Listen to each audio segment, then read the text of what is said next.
안녕하세요. 사회쌤입니다. 오늘 사회 온라인 수업을 시작하겠습니다. 오늘의 학습 주제는 실업입니다.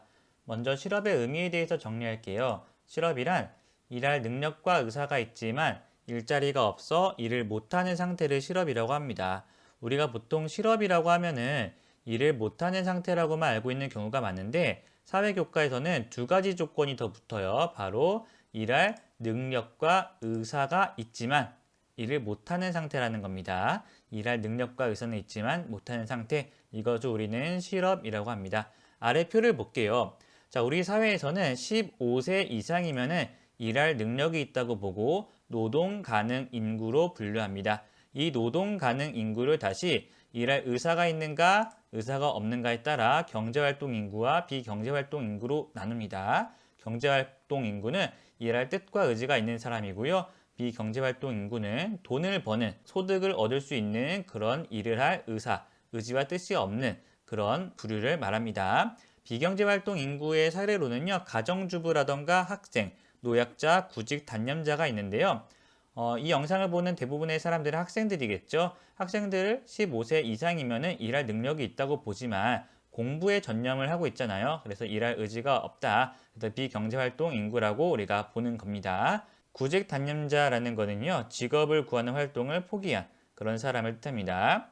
자, 다시 일할 능력과 의사가 있는 경제활동 인구 중에서 일을 하고 있는 사람을 취업자라고 하고요. 일을 하지 못하는 사람을 우리는 실업자라고 합니다. 자, 그래서 우리 사회에서는 실업자를 구분하는 거는요, 일할 능력과 의사가 있지만 일을 하지 못하는 경우에 해당하면 실업자라고 보는 겁니다.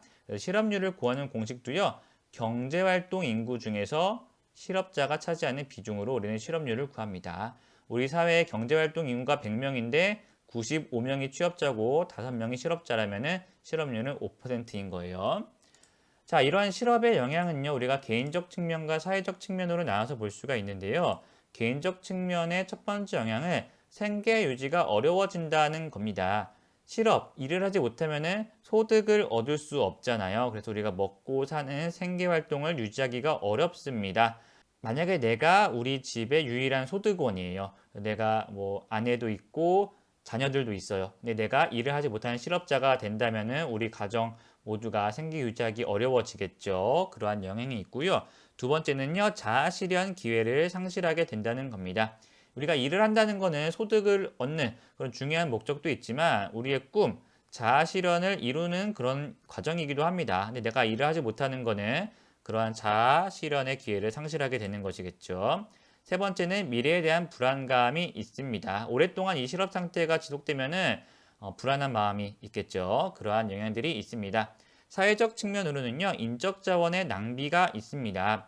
이 실업자는요, 일할 의사도 있고 능력도 있어요. 이런 사람들이 일을 하지 않고 있다는 거는요, 인적 자원이 제대로 활용되지 못하고 있는, 낭비되고 있다라고 우리가 얘기할 수 있겠죠. 두 번째는요, 정부의 재정 부담이 증가되는 영향이 있습니다. 이 실업자가 많아지면요, 이 실업자는 소득이 없으니까 국가에 내는 세금도 줄어들어요. 그렇다면은 정부가 정책을 운영하는 세금이 줄어들게 되겠죠. 또 실업자가 많아지면은 그 문제를 해결하기 위한 예산도 많이 투자해야 돼요.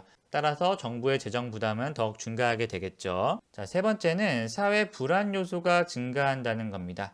실업자가 많아지면은요, 생계 유지가 어려운 개인들이 많아지겠죠. 그래서 생계형 범죄라고도 있는데요. 먹고 살기가 너무 어려우니까 어쩔 수 없이 범죄를 저지르는 그런 경우도 생긴다고 합니다. 그런 일이 많아지면 사회 전체적으로 불안함이 더 커지겠죠. 그래서 뭐 범죄라던가 아니면 빈부격차 그런 것들이 커지면서 사회 전체의 불안함이 증가한다라는 겁니다.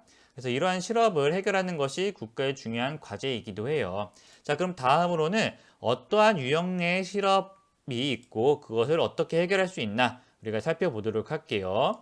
자, 실업의 유형은요, 크게 경기적 실업과 구조적 실업, 계절적 실업, 마찰적 실업이 있는데요. 먼저 경기적 실업에 대해서 알아보도록 하겠습니다. 경기적 실업이라는 것은요, 경제 상황이 나빠져서 고용 감소로 나타나는 실업을 뜻하는데요. 좀 더 구체적으로 보자면요, 경제 상황이 나빠지면은요, 소득이 줄어듭니다.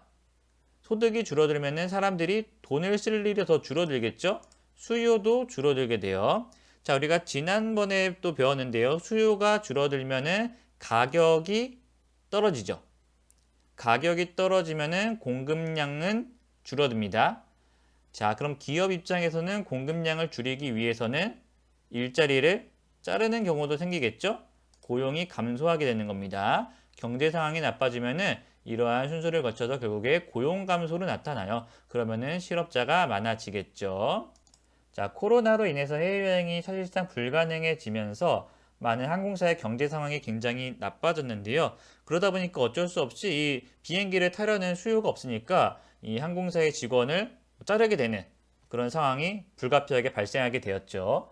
이러한 상황에서 발생한 실업을 우리는 경기적 실업이라고 하는 겁니다. 자, 이러한 경기적 실업을 해결하기 위해서는요, 정부는 재정 지출을 확대해야 됩니다. 자, 정부가 재정 지출을 확대한다는 거는 수요를 늘린다는 거예요. 정부가 돈을 많이 쓴다는 거니까. 그럼 수요가 증가하면은 가격이 오르죠. 가격이 오르면은 기업은 공급량을 늘립니다. 공급량을 늘리기 위해서 고용을 증가시키게 되겠죠. 그럼 많은 일자리가 늘어나겠죠. 그리고 또 정부 차원에서도 일자리를 많이 만들기 위해 노력을 해야 되겠죠. 이러한 방식으로 경기적 실업을 해소하기 위해서 노력을 할 수가 있습니다.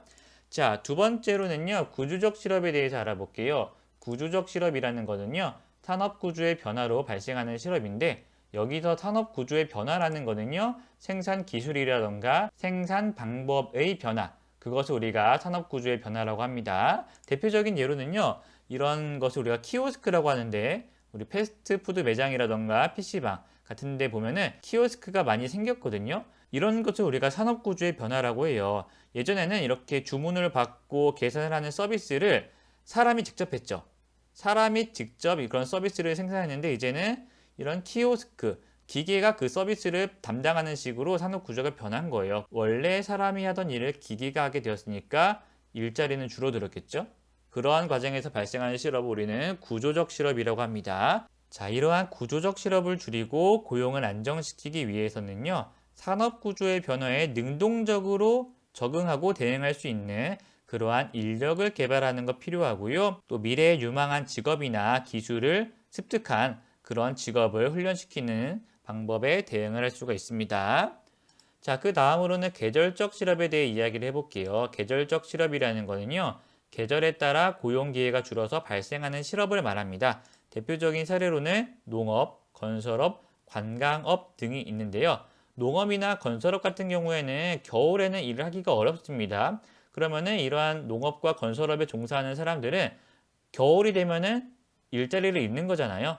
그런 상황에서 발생하는 실업을 계절적 실업이라고 합니다. 관광업도 마찬가지겠죠. 해수욕장 관련된 일을 하는 사람들은 여름에는 일이 많지만 겨울이 되면은 할 일이 없어요. 이런 상황에서 발생하는 실업을 계절적 실업이라고 합니다. 군고구마, 겨울에 우리가 많이 먹는 군고구마 파는 일도 겨울에는 일이 있지만 여름에는 할 수 있는 일이 없죠. 또 겨울철에 사람들이 많이 찾는 스키장, 이곳에서 스키 강습을 하는 강사도 겨울에는 일을 하지만 여름이 되면은 일을 할 수가 없어요. 그런 것을 계절적 실업이라고 합니다. 자, 이러한 계절적 실업을 줄이기 위해서는요, 구직 정보를 제공하는 것이 하나의 방법이 될 수 있습니다. 일이 없는 기간에 할 수 있는 일자리에 대한 정보를 제공해 주는 것이겠죠. 자, 마지막으로 마찰적 실업이라는 거는요, 더 나은 일자리를 구하기 위해 일시적으로 실업 상태가 되는 것을 마찰적 실업이라고 하는데요. 자, 우리가 기존에 다니던 회사가 너무 마음에 안 들어요. 나를 짜증나게 하는 그런 상사가 있다던가 아니면은 일을 하는 거에 비해 보수가 적어요. 그러면은 더 좋은 직장을 구하기 위해서 일시적으로 지금 일자리를 그만둘 수가 있겠죠.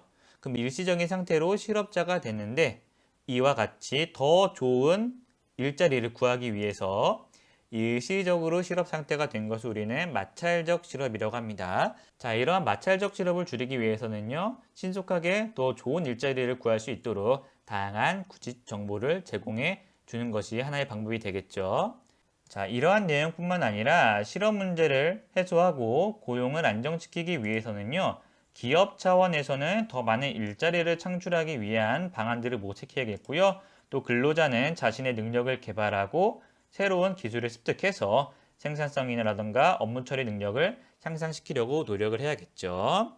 자, 이렇게 오늘 우리가 실업의 의미와 또 영향, 그리고 실업의 유형과 고용 안정을 위한 노력에 대해서 정리해 보았습니다. 오늘 학습한 내용을 과제로 잘 정리해서 제출해 주셨으면 좋겠습니다. 그럼 오늘 학습은 여기까지고요. 그럼 다음에 보도록 하겠습니다. 안녕히 가세요.